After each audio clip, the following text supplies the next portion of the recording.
It's a problem for sure.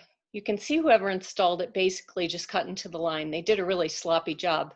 But even if it's leaking, it's not enough to explain how they're ending up short every month, Avery said. Well, well, what do we have here? A voice said. Two men sauntered in their direction. Avery glanced at Manuel for an explanation, but he seemed as clueless as she.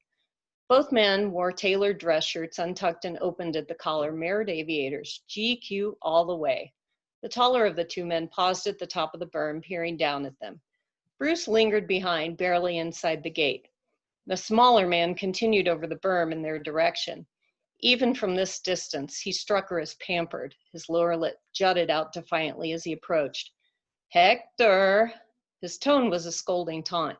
You didn't tell us you were entertaining. His gaze rested on Avery. We would have been here earlier. He kicked at the ground with expensive Italian loafers. Please join us down here, Hector. A sneer crossed his face. A sneer crossed his face as he took obvious pleasure in watching Hector struggle to scramble over the berm. The man clapped his hands and said, now who would like to explain what the little nature of our gathering is about? Her shoulders tightened. This guy was deranged. Who was he? And how was it that he felt entitled to walk on Rockforth property in such a manner? She glanced at her so-called security team and site superintendent. Never before had she seen three people more interested in their own shoes. Avery sighed. Dealing with this guy would obviously fall to her. She stepped forward. Hi, I'm Avery McAndrews with Fenster Engineering. Her words came out a little faster than she intended, though her hand remained steady as she handed out business cards. The man snorted dismissively and made no effort to take it. I'm in the process of conducting a facility inspection. It was arranged by Mr. Rockforth's office. And I'm sorry, I don't know who you are. Despite her declaration otherwise, she was afraid she knew exactly who these were.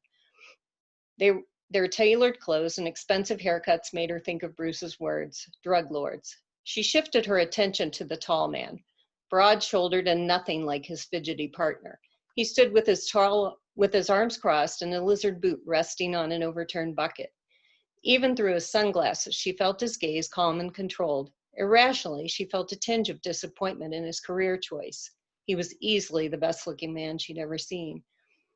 Meanwhile, the smaller man made a series of pronouncements in Spanish. Hector stared at the ground, blinking as if he were about to cry. The man repeated himself a second time, louder and sounding angry. Hector turned to Avery and pointed to the crazy man. His name is Javier Ramos, and he says to tell you he doesn't like redheads. Her blood surged, and she felt her face growing hot. She turned to the little cocky man. And I don't like people who can't speak for themselves.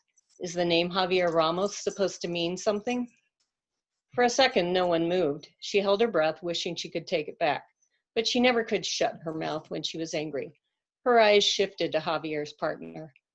Was it her imagination, or was he shaking his head? It was subtle, but now she was sure of it. And it wasn't a threat. It was a warning. He was telling her to back off.